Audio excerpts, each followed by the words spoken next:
Hi there, this is Amy Schrader. I am your job coach and career strategist. Welcome to my page. Today we are going to be talking about mean girls and bullies in the workplace. Please feel free to subscribe for more videos based on career and leadership guidance. All right, let's jump in. Hey guys, it's Amy here. I'm your job coach and career strategist. Today we are going to be talking about mean girls at work. So, everyone's experienced them, whether it's a mean girl in a Regina George, or it is a workplace bully, or just a plain old jerk that you have to deal with at work. It happens even if you work at the greatest place in the world, the greatest employer, you're going to experience it. So, what I wanted to do today was share a little bit of a story about an experience that I had, and then talk to you a little bit about 3 things that you can do when dealing with these types of people at work. So, welcome again. If you are watching this live, drop a 1 below. If you're watching this on the replay, drop a 2. Thanks for joining. All right, so let's jump in. Story time, right? I've experienced quite a few mean girls in my time. I guess a few. I'm lucky enough where there hasn't been too many, but they're definitely memorable. And the story that I want to tell you guys was from one of my first jobs out of college, and it was my first job in human resources. I was a generalist, and I worked for a big manufacturing company, and we had an HR department of like 10 people. So, I mean, it was a pretty big HR team. And the one person in particular, she was in my department. So I worked with her every day. We had the same manager. We sat kind of in the same area.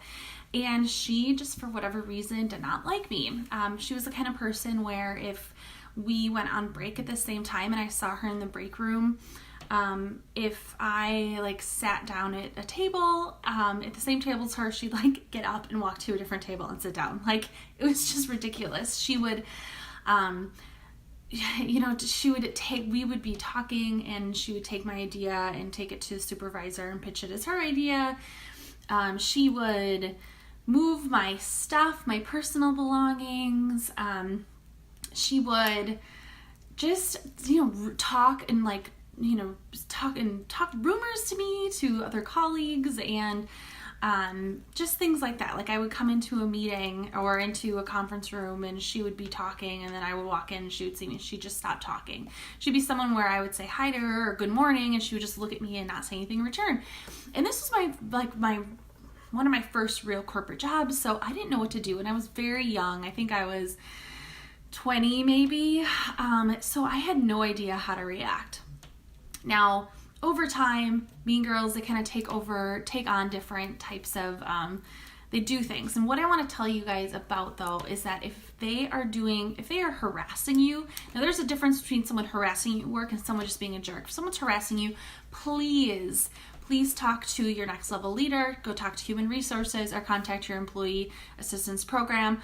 Don't deal with any type of harassment. But when it comes to mean girls, let's talk about 3 things that we can do to deal with them, or 3 things that I could have done in that case to help the situation not stress me out, because honestly, it really hurt my feelings.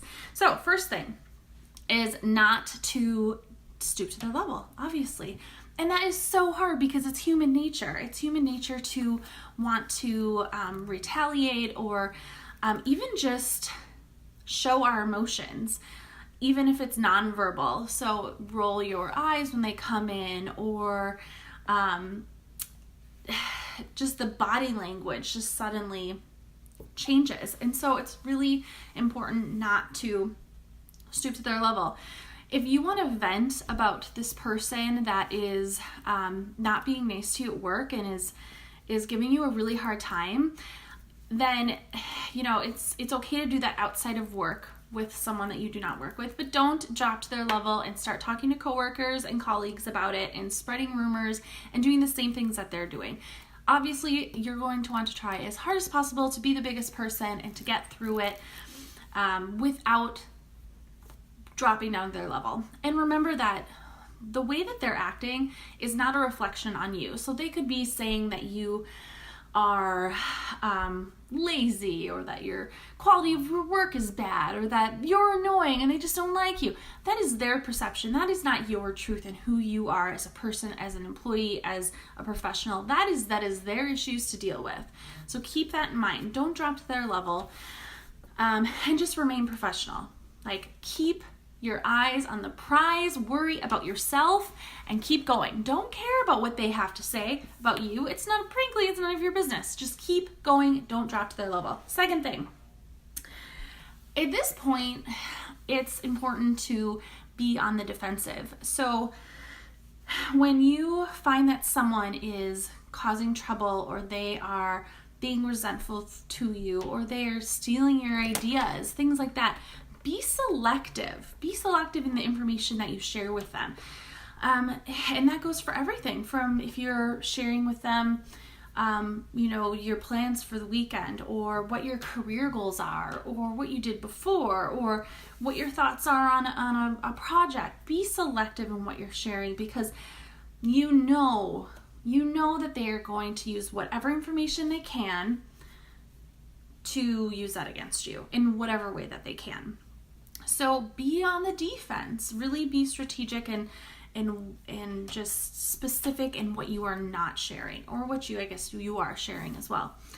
And then third, let's talk about confronting this person or these people. So obviously, you can try to ignore it all you want. You can try to remain positive, but if it gets to the point where it's really affecting your productivity, your ability to work, your happiness at work, if it's making you consider looking for a new job or changing departments, then you owe it to yourself as well as to this person and to your team, really, to confront them.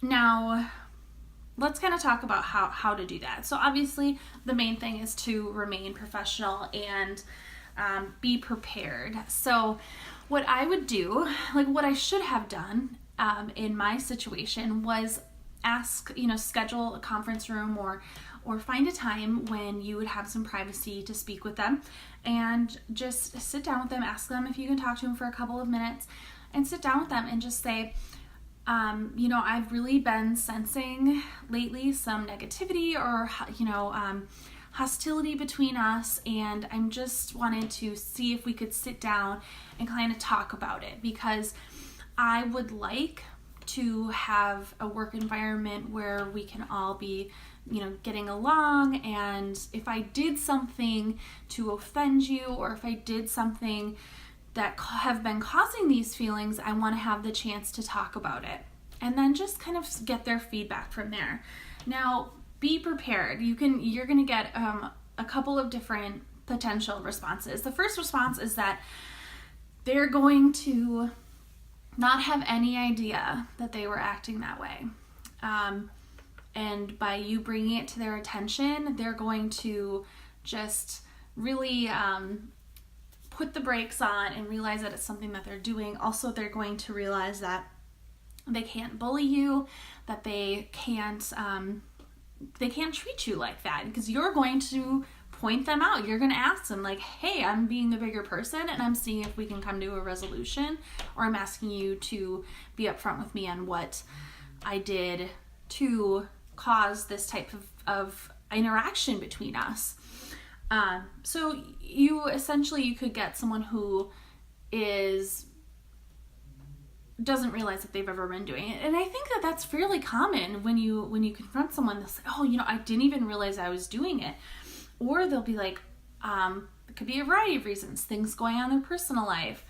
I found out in my specific situation that this person's best friend had applied for the role that I had gotten accepted, and this person's best friend had experience that they felt was superior to my experience, and just thought that they would be a better fit. And so that caused the initial negativity. I never actually ended up confronting this person. I was young. I wish that I would have, because it would have saved me a whole lot of stress. Next, when you do confront on the other side, they could be, you want to be prepared to be confronted. So, or for confrontation, they could say, well, the reason why I've been acting this way to you is because you come in late every day. You don't work hard enough. I don't think you're good at your job. I just don't like you. I think you're annoying. Like, they could really have an arsenal of things that legitimately bother them. So be prepared that they could come to you with some things that are going to sting a little bit. But if they do that, and then just ask them questions. Ask them, like, if they say, I don't feel like you're putting up your side of the bargain, or you're not working as hard as everyone else on the team. That's a very common one. If someone were to say, I feel like you're not working as hard as the rest of the team, or as hard as me, or whatever, then say, well, what do you mean? Can you give me some examples? And just ask them questions to try to really see, and then ask them if they would be willing to talk it out. Now, ultimately, if you talk things out, it's going to make a positive difference. I can tell you this, it needs to be done. And more times than not, you're going to see positivity. You're going to see a change in behavior. And you may even just end up being friends because you're gaining someone else's perspective and they're gaining your perspective. I've seen that happen a lot too. However, you could have someone who is just not willing to come to a resolution at all. And they don't, they could be someone who they don't really care what you have to say, or they don't care to find any resolution. In those cases, you'll want to still make sure that you are remaining professional, but you're going to want to set expectations. So let's say in my case, the person said, I just don't like you and I'm not interested in being your friend or talking this out. I just think it's a waste of time. This is who I am, whatever. If they were to say that, then the way that I could move forward from that point is to set expectations for what I'm going to need from my end. And how I would do that is I would say something like, okay, well, it's really unfortunate that we're not able to come to some sort of resolution in this. And if we're not going to be able to move forward, I would like to be able to at least remain civil and professional towards each other because we are at work. So I would just ask that you no longer talk poorly about me or gossip about me or ABC. Whatever they're doing to you that is bullying you or being mean girlish, list those 3 things out and say, I hope in the future maybe things can be different. But until then, this is what I would ask from you. Is that something that you can commit to? And that's all you really got to do. So in my case, I really should have said something. Because it just caused me a lot of unhappiness, and it's not worth it, right?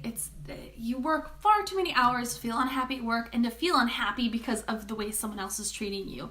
Again, like I said at the beginning of the video, if your bullying is to the level of harassment, please do engage with human resources or your EAP or your next level leader, because that is definitely not something that you should put up with at work at all.